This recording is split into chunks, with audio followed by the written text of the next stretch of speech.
மதுராந்தகத்தில் 23ஆம் தேதி என்டிஏ கூட்டணி நடத்தும் பிரம்மாண்ட பிரச்சார பொதுக்கூட்டத்திற்கு வருகை தரும் மாண்புமிகு பாரத பிரதமர் நரேந்திர மோடி அவர்களை வருக வருக என வரவேற்கிறோம். திரு ரவிசங்கர் பத்மநாபன், திருமதி மீனாட்சி ரவிசங்கர், டி நகர், சென்னை. மதுராந்தகத்தில் 23ஆம் தேதி என்டிஏ கூட்டணி நடத்தும் பிரம்மாண்ட பிரச்சார பொதுக்கூட்டத்திற்கு வருகை தரும் மாண்புமிகு பாரத பிரதமர் நரேந்திர மோடி அவர்களை வருக வருக என வரவேற்கிறோம்.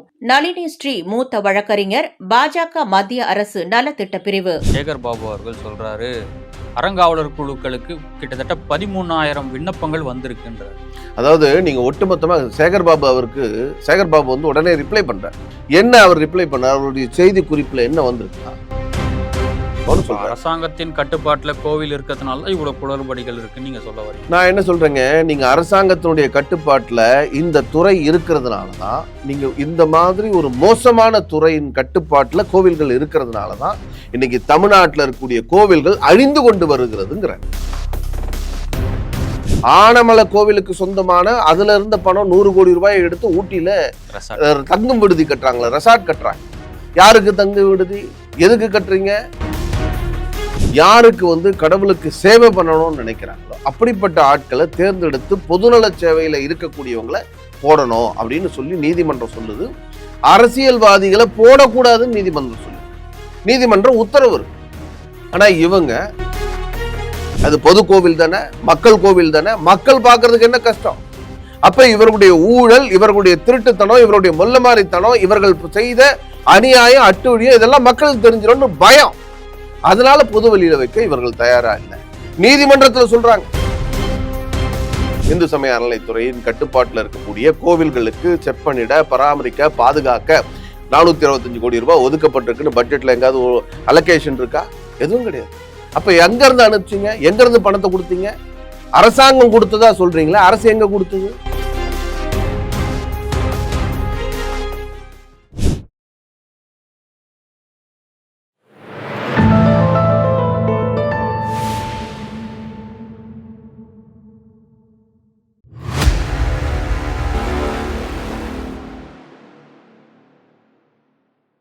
தாமரை டிவி நேயர்களுக்கு வணக்கம். இன்றைய நேர்காணலில் நம்முடன் இணைந்திருக்கும் சிறப்பு விருந்தினர், இந்து முன்னணியின் சென்னை மாநகர தலைவர் மற்றும் மாநில செய்தி தொடர்பாளர் திரு இளங்கோவன் அவர்கள். சார் வணக்கம். வணக்கம். தமிழக ஆளுநர் RN ரவி அவர்கள் அரசாங்கம் தயாரித்து கொடுத்த அந்த ஸ்பீச்சை வந்து புறக்கணிச்சிருக்காரு.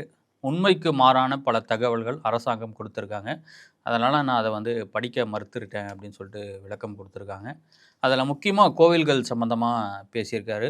அறங்காவலர் குழுக்கள் திமுக ஆட்சிக்கு வந்ததுக்கு அப்புறம் நியமிக்கப்படலைன்ற ஒரு குற்றச்சாட்டை முன் வச்சிருக்காரு. சார், நீங்கள் எப்படி பார்க்குறீங்க? நான் அவருடைய குற்றச்சாட்டை முழுமையாக மறுக்கிறேன். திமுக ஆட்சிக்கு வந்த பிறகு அறங்காவலர் குழு போடலைன்னு சொல்கிறது ஏற்க முடியாது. போட்டிருக்காங்க. யாரை போட்டிருக்காங்கன்னா திமுக காரங்களை போட்டிருக்காங்க. திமுக கட்சியில் யாருக்காவது பொறுப்பு கொடுக்க முடியல, அவருக்கு வந்து எங்காவது அவர் சம்பாதிக்கிறதுக்காக ஏதாவது இடம் ஏற்பாடு பண்ணி கொடுக்கணும், ஒரு வாரிய தலைவர் அது மாதிரிலாம் எதுவும் கொடுக்க முடியலன்னா அவருக்கு ஏதாவது ஒரு கோவிலினுடைய அறங்காவலர் குழு தலைவராக கொடுக்குறாங்க. தமிழ்நாட்டில் இருக்கக்கூடிய பல கோவில்களுடைய முக்கியமாக வருமானம் அதிகமாக வரக்கூடிய, குண்டியல் காணிக்கை அதிகமாக செலுத்தக்கூடிய கோவில்களுக்கு இந்த மாதிரி திமுக காரங்களை போட்டு அவங்கள அறங்காவலர் குழு தலைவரா, அறங்காவலர் ஒரு கோவிலுக்கு திமுக காரர்களை நியமிப்பது ஒன்றும் தவறு இல்லை. நீதிமன்றம் என்ன சொல்லுது? இது மாதிரி தான் கோவிலுக்கு நீதிமன்றம் திமுக காரங்களை, திமுக பதவியில் இருக்கவங்களை நியமிக்க கூடாது அப்படின்னு ஒரு பப்ளிக் இன்ட்ரெஸ்ட் லிட்டிகேஷன் ஒருத்தர் போடுறார், பொதுநல வழக்கு பதிவு பண்றார். அப்ப ஏன் பண்ணக்கூடாதுன்னு சொல்லி நீதிமன்றம் உத்தரவு கொடுக்குது. ஏன்னு சொன்னா, இவங்க ஆட்சியில் இருக்கும் பொழுது திமுக ஆளுங்கட்சிக்கான இடம் இல்லாது, கோவில் மக்களுடைய வழிபாட்டு தலம். யாருக்கு கடவுள் மேல நம்பிக்கை இருக்கோ, யாருக்கு வந்து கடவுளுக்கு சேவை பண்ணணும்னு நினைக்கிறாங்களோ அப்படிப்பட்ட ஆட்களை தேர்ந்தெடுத்து பொதுநல சேவையில் இருக்கக்கூடியவங்களை போடணும் அப்படின்னு சொல்லி நீதிமன்றம் சொல்லுது. அரசியல்வாதிகளை போடக்கூடாதுன்னு நீதிமன்றம் சொல்லியிருக்கு. நீதிமன்றம் உத்தரவு இருக்கு. ஆனால் இவங்க தமிழ்நாடு முழுக்க இருக்கக்கூடிய பெரிய பெரிய கோவில்களில், எல்லா கோவில்கள்லையும், அதிகமான வருமானம் வரக்கூடிய கோவில்களில், அத்தனை கோவில்கள்லையும் திமுக கட்சியை சார்ந்தவர்கள், நீங்கள் உதாரணத்துக்கு பல கட்சி உறுப்பினர்கள், கட்சியில் பொறுப்பில் இருக்கவங்க, அவங்க பேரை போடுறாங்க, அவங்க பதவியை போடுறாங்க. அதுக்கு கீழே அவங்க எந்த கோவிலினுடைய அறங்காவலர் குழு தலைவர் அப்படின்னு அந்த கோவில் பேரையும் போடுறாங்க. நீதிமன்றம் தெளிவாக சொன்ன பிறகும் கூட இது கட்சி அரசியல் கட்சியை சார்ந்தவர்களை நீங்க வந்து பதவியில அறங்காவல குழு தலைவராகவோ குழு உறுப்பினர்களாகவோ போடக்கூடாதுன்னு சொன்ன பிறகும் கூட இவர்கள் வேண்டுமென்றே செஞ்சிருக்காங்க தமிழ்நாடு முழுக்க. அதே மாதிரி அது மட்டும் இல்லை, கோவில் பணியாளர்கள் பல பேருக்கு திமுக காரங்க. ஏதாவது வட்டத்தில் இருக்கியா, புதுசாக வந்திருக்கியா, கட்சிக்கு வந்திருக்கியா, வா வா வா உனக்கு இங்கே வேலை போடுறேன். நீங்க வந்து எல்லாருக்கும் எல்லா திமுக காரனுக்கும் வேலை கொடுக்கக்கூடிய இடமா கோவில்கள் மாறி போச்சு. திமுக காரனா இருந்தாப்ப அவன் இந்து தானேப்பா அப்படின்னு சொன்னா இல்ல, இந்துக்கள் அல்லாதவர்களையும் ரவுடித்தனம் பண்ணக்கூடியவன், கட்ட பஞ்சாயத்து பண்ணக்கூடியவன், அவனெல்லாம் அங்க பணியாளர்களா போட்டுருவான். நீங்க உதாரணத்துக்கு திருவண்ணாமலையில மேற்கோள் காட்ட வேண்டியது ஆளுநரோட வேலையா? ஆளுநர் அதை மட்டுமா சொல்றார்? தமிழ்நாடு முழுக்க இருக்கக்கூடிய பல்வேறு விஷயங்களை சொல்றார். கோவில்கள் நீங்க கோவில்கள் என்னங்க, இது எது சாதாரண விஷயமா? கோவில்கள் தமிழர்களுடைய கலாச்சார அடையாளம், நம்முடைய முன்னோர்கள் விட்டு வச்சிருக்கக்கூடிய தமிழருங்கிறதுக்கான எச்சம் அது. தமிழ்நாட்டில் இருக்கக்கூடிய அத்தனை கோவில்களும் கிட்டத்தட்ட 40,000 கோவில்கள் நம்முடைய முன்னோர்கள் கட்டி வச்சிருக்கிற கோவிலுங்க. அது கட்டிடக்கலையா இருக்கலாம், சிற்பக்கலையாக இருக்கலாம், நம்முடைய பண்பாடா இருக்கலாம், எல்லா அறிவியல் எல்லாத்துக்குமான அடையாளமா இருக்கு. அதை பத்திரமா பாதுகாக்க வேண்டியது ஒவ்வொரு தமிழனுடைய கடமை இல்லையா? நம்முடைய முன்னோர்கள் செஞ்சு வச்சுட்டு நமக்காக கொடுத்து வச்சு போனதை பாதுகாக்க வேண்டியது நம்முடைய கடமை. அதை நாசம் பண்ணிட்டு இருக்காங்கிற வைத்தறிச்சல சொல்றாரு. அது நமக்கு வர வேண்டிய கோவங்க ஆளுநருக்கு வந்திருக்குங்கிறது சந்தோஷப்படணும். ஆளுநர் இந்த மாநிலத்தினுடைய கான்ஸ்டிடியூஷனல் ஹெட்டா வந்திருக்கிறப்ப அவர் இந்த மாநிலத்தில் இப்படி நடக்குதே கோவில்களுக்கு, நாடு முழுக்க இருக்கக்கூடிய எந்த மாநிலத்துக்கும் இந்த மாதிரி சிறப்பான பிரம்மாண்டமான கோவில்கள் இல்லவே இல்லை, தமிழ்நாட்டில் மட்டும்தான் இருக்கு. அதே கான்ஸ்டிடியூஷனல் ஹெட் தான் சேகர் பாபு அவர்கள் சொல்றாரு, அறங்காவலர் குழுக்களுக்கு கிட்டத்தட்ட 13,000 விண்ணப்பங்கள் வந்திருக்குன்றார். அதாவது நீங்க ஒட்டுமொத்தமாக சேகர் பாபு வந்து உடனே ரிப்ளை பண்றார். என்ன அவர் ரிப்ளை பண்ணார்? அவருடைய செய்தி குறிப்புல என்ன வந்திருக்குன்னா, ஒட்டுமொத்தமா தமிழ்நாட்டில் 31,000 சில்லற கோவில், அந்த 31,000 சில்லற கோவில்ல 13,000 கோவில்களுக்கு விண்ணப்பம் வந்திருக்கு, 17,000 சில்லற கோவில்களுக்கு விண்ணப்பமே வரல. நீங்க ஒரு விஷயம் முதல்ல நம்மளுடைய கேள்வி என்னன்னா, இந்து சமய அறநிலையத்துறையினுடைய கட்டுப்பாட்டில் இருக்கக்கூடிய கோவில்களுடைய எண்ணிக்கை எவ்வளவு? உங்களுடைய இந்து சமய அறநிலையத்துறைய வலைதளத்துல நீங்க பதிவு பண்ணியிருக்கிறபடி 45,000 கோவில். நீங்க 31,000 கோவில் தான் சொல்றீங்க இன்னைக்கு. மீதி இருக்கக்கூடிய 10,000 கோவில் எங்க போச்சு? 15,000 கோவில். அதுக்கு 14,000 கோயில் பதில் இல்லை. 14,000 கோயிலை நீங்களே காணாம போயிட்டீங்களா? இல்ல என்ன ஆச்சு? அதனுடைய நிலை என்ன? 31,000 கோவில்ல 13,000 சில்லற கோவில் தான் விண்ணப்பதாரர்கள் விண்ணப்பம் கொடுத்தாங்க, நாங்களும் அறங்காவலரா வரோம்னு அப்படின்னு சொல்றார் அமைச்சர் சொல்றார். மீதி 17,000 சில்லற கோவில்களுக்கு யாரும் விண்ணப்பம் கூட கொடுக்கல, நான் அறங்காவலரா வரேன்னு சொல்லி தயாராகவே யாருமே இல்லை அப்படின்னு. அப்ப நமக்கு சந்தேகம் என்னன்னா, திமுகவை தவிர்த்து வருமானம் வரக்கூடிய கோவில்கள்ல திமுக காரங்களை எல்லாத்தையும் போடுறாங்க, மற்ற கோவில்கள்ல யாரையும் போடுறதுக்கு தயாரா இல்லை இந்த அரசாங்கம். மக்கள் தானா வந்து முன்ன நின்று அந்த கோவிலை பாதுகாக்கிறதுக்கு தயாராக இல்லை. ஏன் தயாரா இல்லைன்னா, இவங்க வந்தா கோவிலை பாதுகாக்க வந்தா இவர்கள் ஊழல் பண்ண வைப்பாங்க, இங்க அநியாயம் நடக்கும், ஏதா அராஜகம் நடக்கும், தட்டி கேட்க முடியாது, ஆகையினால நாம ஒதுங்கி நிற்போம்னு சொல்லி திருட வராண்டா திருட வரா சொம்ப தூக்கி உள்ள வைங்கிற மாதிரி கோவிலுக்குள்ள நாம போகக்கூடாது, நிர்வாகிகளாக போகக்கூடாது, மக்கள் ஒதுங்கி போறான். அந்த மாதிரி நீங்க 13,000 கோயில் ஏன் மற்ற கோயில்ல வரல? நீங்க ஒட்டுமொத்தமா 31,000 கோயில் தான் சொல்றீங்க, 45,000 கோயில் மீதி ஏன் 14,000 கோயில் விட்டீங்க? நீங்க எல்லாமே நீங்க சொல்ற ஒவ்வொரு விஷயத்திலுமே நீங்க சொல்றதுலயே நிறைய குளறுபடிகள் இருக்கு. நீங்க கொடுக்கிற புள்ளி விவரங்கள்லயே பல குளறுபடிகள். நீங்க அதே மாதிரி 100 வருஷம் கடந்த கோவில்கள், 1000 வருஷம் கடந்த கோவில்கள், இப்படி எல்லாம் தமிழ்நாட்டில் பல கோவில் இருக்கு. கிட்டத்தட்ட 35,000 கோவில்கள் இருக்கிறதா சொல்றாங்க. 100 வருஷம் 200 வருஷம் அப்படி கடந்த கோவில்கள். அந்த கோவில்கள் மோசமான நிலையில இருக்கு, சிதிலமடைஞ்ச இருக்குன்னு இவர் என்ன சொல்றாரு? அதுல 75 கோவில், 35,000 கோவில்ல 75 கோவில்களுக்கு கும்பாபிஷேகம் நடத்தி இருக்கோம். 75 கோவில்கள் உட்பட 3,900 சில்லற கோவில்களுக்கு நாங்க கும்பாபிஷேகம் நடத்தியிருக்கோம்னு சொல்றோம். அரசாங்கத்தின் கட்டுப்பாட்டுல கோவில் இருக்கிறதுனால தான் இவ்வளவு குளறுபடிகள் இருக்குன்னு நீங்க சொல்ல வரீங்க. நான் என்ன சொல்றேங்க, நீங்க அரசாங்கத்தினுடைய கட்டுப்பாட்டுல இந்த துறை இருக்கிறதுனால தான், நீங்க இந்த மாதிரி ஒரு மோசமான துறையின் கட்டுப்பாட்டுல கோவில்கள் இருக்கிறதுனால தான் இன்னைக்கு தமிழ்நாட்டில் இருக்கக்கூடிய கோவில்கள் அழிந்து கொண்டு வருகிறதுங்கிறேன் நான். நீங்க வந்து ஏதோ குளறுபடி மட்டும் இல்லை, அழிஞ்சிட்டு வருது கோவில் அழிக்கிறதுக்காகவே ஒரு துறை இருக்குன்னா அது இந்து சமய அறநிலைத்துறையா தான் இருக்க முடியும். அவ்வளோ மோசமா இருக்கு. நீங்க 3956 கோயிலுக்கு நாங்க கும்பாபிஷேகம் பண்ணிட்டோம், நீங்களா பண்ணீங்க? நம்ம ஒவ்வொரு முறையும் அதை திரும்ப திரும்ப கேட்டு இருக்கோம். கோவிலுக்கு கும்பாபிஷேகம் பண்ணது மக்கள், திருப்பணி குழு அமைச்சது மக்கள், எல்லாரும் அவங்க அமைச்சு அவங்க வசூல் பண்ணி அவங்க எல்லா வேலையும் பண்ணி முடிச்ச பிறகு கும்பாபிஷேகம் நடத்துவதற்கு அனுமதி மட்டும்தான் நீங்க கொடுத்துருக்கீங்க. கஷ்டப்படுறவன் எவனோ எல்லாத்தையும் ஏற்பாடு பண்ணி பணத்தை எல்லாம் வசூல் பண்ணி கொஞ்சம் கொஞ்சமா போய் கோவிலை கட்டுறான், புனரமைக்கிறான், வெள்ளை அடிக்கிறான், பெயிண்ட் அடிக்கிறான், எல்லாத்தையும் முடிச்ச பிறகு ஓகே நடத்திக்கோன்னு டேட்டை கொடுத்துட்டு நான் தான் பண்ணேன்னு ஸ்டிக்கர் ஓட்டுறாங்க. அதான் சேகர்பாபு பண்றார். ஸ்டிக்கர் ஓட்டுற வேலையை மட்டும்தான் சேகர்பாபு இந்த திமுக அரசாங்கம் செய்து கொண்டு இருக்கிறது. தமிழ்நாட்டில் இருக்கக்கூடிய பல கோவில்களுடைய நிதி, ஒவ்வொரு கோவில்லையும் நிதி இருக்கு. அந்த நிதியெல்லாம் ஆதாரம் என்ன ஆச்சு? நிதி ஆதாரம்லாம் என்ன ஆச்சு? நீங்க இந்த ஆட்சி வரத்துக்கு முன்னாடி ஒவ்வொரு கோவிலையும் தனித்தனியா எடுப்போம். ஒவ்வொரு கோவில்லையும் எவ்வளோ டெபாசிட் பணம் இருந்துச்சு, இன்னைக்கு என்ன நிலை இருக்கு? 4.5 ஆண்டு கழிஞ்ச பிறகு இது வெள்ளை அறிக்கை கொடுக்க சொல்லுங்க. 4.5 ஆண்டு கழிந்த பிறகு ஒவ்வொரு கோவில்லையும் இவ்வளவு ரூபாய் டெபாசிட் உயர்ந்து இருக்கிறது அப்படின்னு எதையாவது ஒரு கோயில்ல சொல்ல முடியுமா? பல கோவில்கள்ல டெபாசிட் பணமே இல்லாத அளவுக்கு காலி பண்ணிட்டார். பல கோவில்கள் இல்லை. நீங்க அதுதான் நீதிமன்றத்துக்கு ஒருத்தர் போய் கேட்கிறாரு, ஐயா பாருங்க கோவில்ல நாங்க ஆடிட் பண்றோம்னு சொல்லி வருமான வரி கணக்கு அதாவது கணக்கு தணிக்கையே பண்றாங்க. கணக்கு தணிக்கையை பண்ணிட்டு அது பொது தளத்துல பொது வெளியில மக்கள் பார்வையில வைக்க சொல்லி கேட்கிறோம், முடியாதுங்கிறாங்க. ஏன் முடியாதுன்னு நீதிமன்றம் கேட்குது. இல்ல அது எல்லாரும் பார்க்க கூடாது. ஏன் பார்க்க கூடாது? அது பொது கோவில் தானே, மக்கள் கோவில் தானே, மக்கள் பார்க்கறதுக்கு என்ன கஷ்டம்? அப்ப இவர்களுடைய ஊழல், இவர்களுடைய திருட்டுத்தனம், இவருடைய மொல்லமாரித்தனம், இவர்கள் செய்த அநியாயம், அட்டுழியம் இதெல்லாம் மக்களுக்கு தெரிஞ்சிடும்னு பயம். அதனால பொது வெளியில வைக்க இவர்கள் தயாரா இல்லை. நீதிமன்றத்துல சொல்றாங்க பாருங்க ஐயா நாங்க எல்லாத்தையும் பண்ணிட்டோம், ஆடிட்லாம் பண்ணிட்டோம், ஆனா மக்கள் பார்வையில வைக்க மாட்டோம். அப்ப எவ்வளவு பணம் இருந்துச்சு, எவ்வளவு ரூபாய் இப்ப இருக்கு, எவ்வளவு செலவாயிருக்கு, இதெல்லாம் கணக்கு இருக்கணும்ல. அந்த கணக்கு ஏன் மக்கள் பார்வையில வைக்க தயாரா இல்ல? அந்த வழக்குல நீதிமன்றம் பொது வெளியில வைக்கணும்னு உத்தரவு போட்டாங்களா இல்லையா? அதான் பொது வெளியில வைக்கணும்னு சொல்றாங்க, நீதிமன்றம் சொல்லுது. உத்தரவா தீர்ப்பா போட்டாங்களா? இல்ல அது விசாரணை இன்னும் கூட விசாரணையில இருக்கு. அது முழுக்க இது முடிக்கல, அது ஜட்ஜ்மெண்ட் வரல. அது இது கிராஸ் பண்ணிட்டு இருக்காங்க, கேள்வி கேட்டு இருக்கு. நீதிமன்றம் பதில் கேட்டிருக்கு, HRNC பதில் கொடுக்குது. அப்படி HRNC கொடுக்குற பதில்ல தான் இப்படி ஒரு பதில கொடுக்குறாங்க. நாங்க அதுக்கு கணக்கு வழக்கெல்லாம் பார்த்துட்டோம், ஆடிட்டிங்லாம் பண்ணிட்டோம், ஆனா அதுக்கெல்லாம் நாங்க எவ்வளவு பணம் பண்ணோம், எவ்வளவு வந்தது, எவ்வளவு வருமானம், எவ்வளவு செலவு, இதெல்லாம் நான் பொது வழியில மக்களுக்கு கொடுக்கணும்னு அவசியம் இல்லை அப்படின்னு நீதிமன்றத்துல இவர்கள் சொல்றாங்க.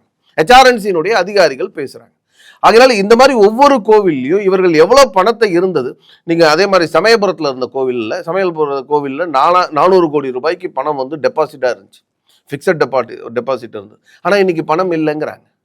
200 கோடி ரூபாய் 250 கோடி ரூபாய் எடுத்து செலவு பண்ணிட்டோம்.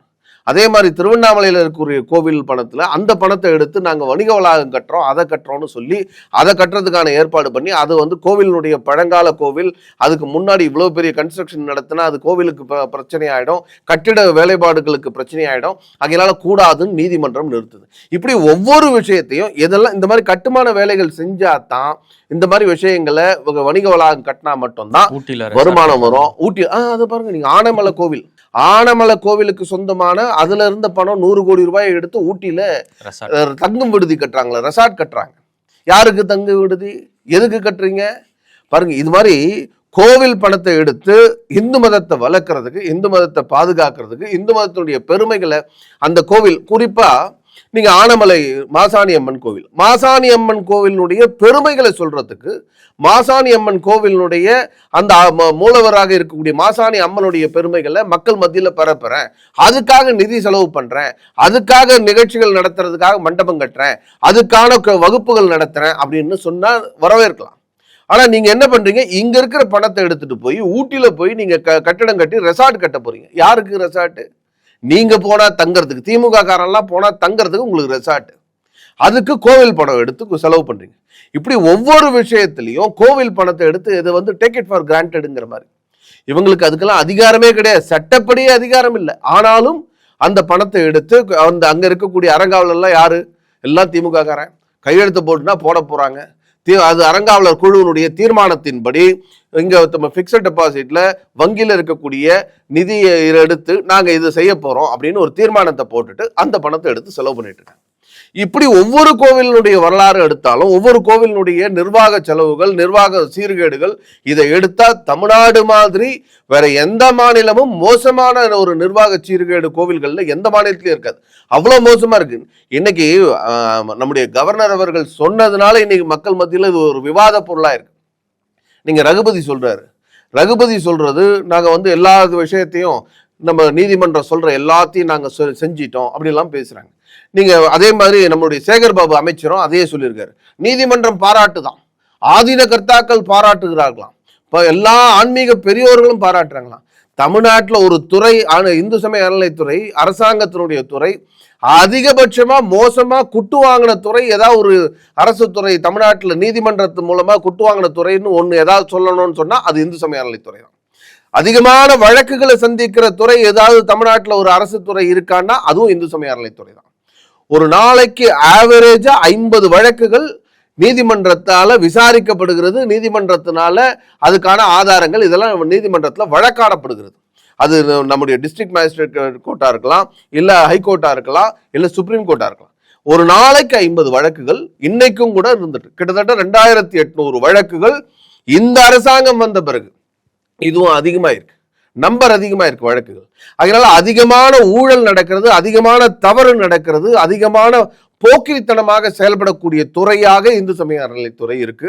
ஆனா இவங்க எல்லாத்தையும் மறைச்சிட்டு இதோ இந்து சமய அறநிலைத்துறை இவங்க ஆட்சிக்கு வந்த பிறகுதான் அது அப்படியே பெருசா இதுவான மாதிரி, இவங்க வர்றதுக்கு முன்னாடி அது ரொம்ப மோசமா இருந்த மாதிரி. எப்பவுமே இந்து சமய அறநிலைத்துறை இருக்கும்போது தமிழ்நாட்டு கோவில்கள்லாம் மோசமா தான் இருக்கு. அது ஏதோ பக்தர்களுடைய அவருடைய சொந்த பணத்தை போட்டு பல இடங்கள்ல செஞ்சுட்டு இருக்காங்க. அதை மூடி மறைச்சிட்டு இவங்க செய்த மாதிரி இவங்க சொல்லிட்டு இருக்காங்க.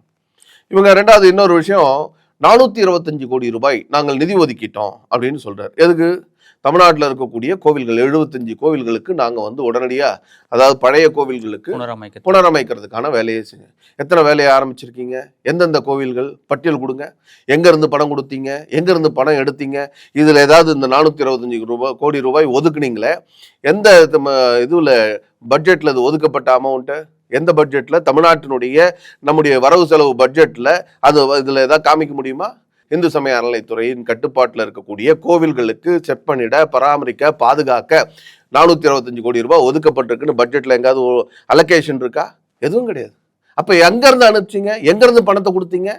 அரசாங்கம் கொடுத்ததா சொல்றீங்களா? அரசு எங்க கொடுத்தது? எந்த கோவில்லையாவது நீங்க பாருங்க, தமிழ்நாடு முழுக்க நீங்க கேமரா எடுத்துட்டு போங்க. எந்த கோவில்லாம் பராமரிப்பு பணி நடக்குதோ அங்கெல்லாம் ஒரு திருப்பணி குழு இருக்கும். அந்த திருப்பணி குழு கிட்ட போய் கேட்டு பாருங்க, ஐயா அரசாங்கம் எவ்வளவு பணம் கொடுத்துருக்கு, இந்து சமய அறநிலைத்துறை எவ்வளவு பணம் கொடுத்துருக்கு, நீங்க எவ்வளவு வசூல் பண்றீங்க, ஒட்டுமொத்தமா எவ்வளவு செலவாச்சு, எவ்வளவு பட்ஜெட்டு, எவ்வளவு எஸ்டிமேஷனு, அதுக்கு எவ்வளவு மாநில அரசாங்கம் அதாவது இந்து சமய அறநிலைத்துறை கொடுக்குறேன்னு சொல்லியிருக்காங்க அப்படின்னு சொன்னா, கொடுக்குறேன்னு சொன்னாங்க சார், எதுவும் கொடுக்கல, நாங்க தான் வசூல் பண்ணி கட்டியிருக்கோம், நாங்க தான் கும்பாபிஷேகம் பண்ணியிருக்கோம், எல்லாத்துக்கும் நாங்க பண்ணிட்டு கடைசியா அந்த இடத்துல நிக்கிறது அந்த அமைச்சர் நிப்பாரு, லோக்கல்ல எம்எல்ஏ நிப்பாரு, ஆளுங்கட்சி எம்எல்ஏ நின்று எல்லாம் பண்ணி முடிச்ச உடனே இவங்க இன்னார் இந்த ஆண்டு கும்பாபிஷேகம் நடைபெற்றது அப்படின்னு சொல்லி போட்டு போயிட்டே இருப்பாங்க. பல கோவில்கள் இவங்க போகவே மாட்டாங்க. கும்பாபிஷேக சமயத்துல கல்வெட்டு மட்டும் இருக்கும், இவர்கள் தலைமையில இந்த கும்பாபிஷேகம் நடைபெற்றதுன்னு கல்வெட்டு மட்டும் இருக்கும். எல்லாம் ஏமாத்து, எல்லாம் ஸ்டிக்கர் ஓட்டுற வேலை. மக்களை முட்டாளின்னு நினைச்சிட்டு இருக்காங்க. இந்த மக்கள் முட்டாள்கள் இல்லைங்கிறத நிச்சயமாக மெய்ப்பிக்க போறாங்க.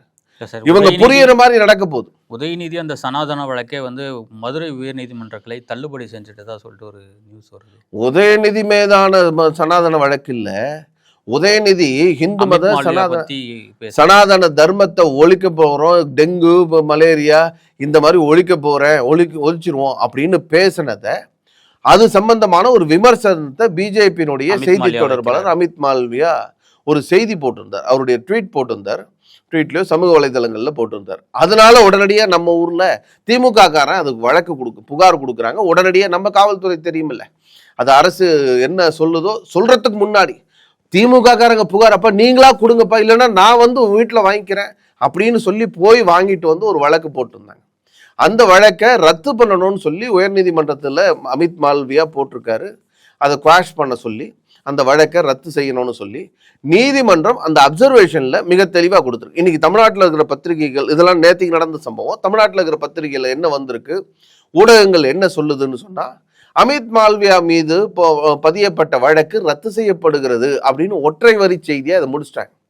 அதுக்கு பின்னாடி இருக்கக்கூடிய நீதிமன்றத்துடைய அப்சர்வேஷன், நீதிமன்றம் என்ன கவனிச்சிருக்கு, என்ன சொல்லி இருக்குங்கிறத பத்தி கவலையே இல்லை, அதை பத்தி போடவே இல்லை. ஏன்னா அது இந்த அரசாங்கத்துக்கு எதிராக இருக்குல்ல. இந்த அரசாங்கத்துக்கு எதிராக, உதயநிதி ஸ்டாலினுக்கு எதிராக, இந்த அரசாங்கத்தினுடைய, அதாவது திமுகவினுடைய இளவரசருக்கு எதிராக இருக்கிறதுனால அதை பத்தி பேசவே இல்லை. நீதிமன்றம் ரொம்ப தெளிவா சொல்லிருக்கு. திக தொடங்கி திராவிட முன்னேற்ற கழகம் தொடங்கி எல்லாரும் இந்து மதத்தின் மீதான தாக்குதலை தொடர்ந்து நடத்தி கொண்டிருக்கிறார்கள். அதன் தொடர்ச்சியாகத்தான் இன்னைக்கு இந்த உதயநிதி ஸ்டாலின் துணை முதல்வராக இருக்கக்கூடியவர் இவர் பேசியிருக்கார். இந்த சனாதன தர்மத்தை ஒழிப்பேன்னு பேசியிருக்கார். டெங்கு மலேரியா மாதிரி ஒழிக்கிறேன்னு பேசியிருக்கார். அதனால தொடர்ந்து இது ஒரு இந்து மதத்தின் மீதான, சனாதன தர்மத்தின் மீதான தாக்குதலுடைய தொடர்ச்சி. ஆகையினால தான் இந்த மாதிரி அவர் அமித் மால்வியா அவர்கள் இந்த மாதிரி போட்டதாக நாங்க பார்க்கிறோம். ஆகையினால் இந்த வழக்கு விசாரிப்பதற்கோ இல்லை இதற்கான மேற்கொண்டு இதை நடத்துறதுக்கோ எந்த விதமான தகுதி வாய்ந்த வழக்கு இல்லை. ஆகையினால இந்த எஃப்ஐஆரை தள்ளுபடி பண்றோம், அதாவது எஃப்ஐஆரை குவாஷ் பண்றோம் அப்படின்னு சொல்லி நீதிமன்ற தீர்ப்பு. நம்ம ஊர் மீடியாலாம் ரொம்ப வசதியா இதையெல்லாம் மறைச்சிட்டு அவர் மேல பதிவு செய்யப்பட்ட வழக்கு ரத்து செய்யப்படுகிறது அப்படின்னு சொல்லி முடிச்சிட்டாங்க. ஏன்னா அதுக்கு மேல ஏதாவது போட்டா அவங்களுடைய எஜமானர்கள், பல மீடியாக்களுடைய எஜமானர்கள் இன்னைக்கு யாரா இருக்காங்கன்னா, தமிழ்நாடு மாநில அரசாங்கத்தினுடைய அந்த முதல் குடும்பமா இருக்கக்கூடிய கோபால குடும்பத்தை சார்ந்தவர்கள் தான் எஜமானர்களா இருக்காங்க. ஆகையினால அவங்க எல்லாம் கோச்சிப்பாங்களேங்கிறதுனால நம்முடைய அண்டா மாதிரி, குண்டா மாதிரி இப்படி பல பேர் இருக்காங்கல்ல, அவங்கெல்லாம் சேர்ந்து இதை மாற்றி எழுதியிருக்காங்க. தீர்ப்பு கூட அப்படி, அதாவது என்ன சொல்றது, மயிலிறகுல அப்படியே தடவுற மாதிரி தடவி கொடுத்துருக்காங்க. தீர்ப்பை கூட முழுமையா மக்கள்கிட்ட உண்மையான செய்தி போய் சேர்ந்துடக்கூடாதுன்னு தமிழ்நாட்டு மீடியாக்கள் போட்டி போட்டு ஒரு பொய் செய்தியை, ஒரு செய்தியை மறைத்து மக்கள்கிட்ட கொண்டு போய் சேர்க்குது. அதனால இந்த மீடியாக்களை அந்த அளவுக்கு தமிழ்நாட்டில் மிரட்டி வச்சிருக்காங்க. அதனால தான் அவங்க அப்படி நடந்துக்கிறாங்க. அப்படிதான் நான் பார்க்கிறேன். ஏஐ டெக்னாலஜி தீவிரமாக பரவிக்கிட்டு இருக்கு. பிரதமர் மோடி குறித்து ஒரு காணொலி இணையத்தில் வைரல் ஆகிட்டு இருக்கு. பீகார் எம்எல்ஏ மைத்ரி தாக்கூர், 25 வயது மிக்க பாடகி பெண்மணி, அவரும் பிரதமர் மோடியும் நீங்களே பார்த்துருக்கீங்க, தவறாக சித்தரித்து பண்ணியிருக்காங்க. இது வந்து ரொம்ப இந்த நாட்டினுடைய ஒரு பிரதமரை பற்றி ஒரு நம்ம நாட்டுக்குள்ளவே இந்த மாதிரி ஒரு செய்தி வர்றதுங்கிறது மிக மோசமான, கடுமையான கண்டனத்துக்குரியது. நீங்க ஒரு காங்கிரஸ் இந்த வீடியோ பண்ணதா சொல்லிட்டு சொல்றாங்க. அதான் நிச்சயம் காங்கிரஸ் வந்து எந்த எல்லைக்கும், விரக்தியின் எல்லையில இருக்கக்கூடிய காங்கிரஸ் உள்ளிட்ட எதிர்கட்சிகள் ஆட்சிக்கே வர முடியலங்கிறதுனால ஒரு பக்கம் அந்நிய நாட்டு கைக்கூலிகளோட கை கோர்த்துக்கிட்டு இந்த நாட்டுக்கு எதிராக செயல்படுறது. இந்த நாட்டில் ஒரு பெரிய பிரச்சனை நடக்கும், போர் நடக்கும், மக்கள்லாம் எழுச்சி ரோட்ல வருவாங்க, புரட்சி நடக்கும், ஜென்சி வருவாங்க, ஜென் ஆல்ஃபா வருவாங்க, இப்படியெல்லாம் சொல்லி அவர்கள் மூலமாக பங்களாதேஷில் நடந்த மாதிரி அப்படியெல்லாம் நடக்கணும்னு ஆசைப்படக்கூடியவர்கள்.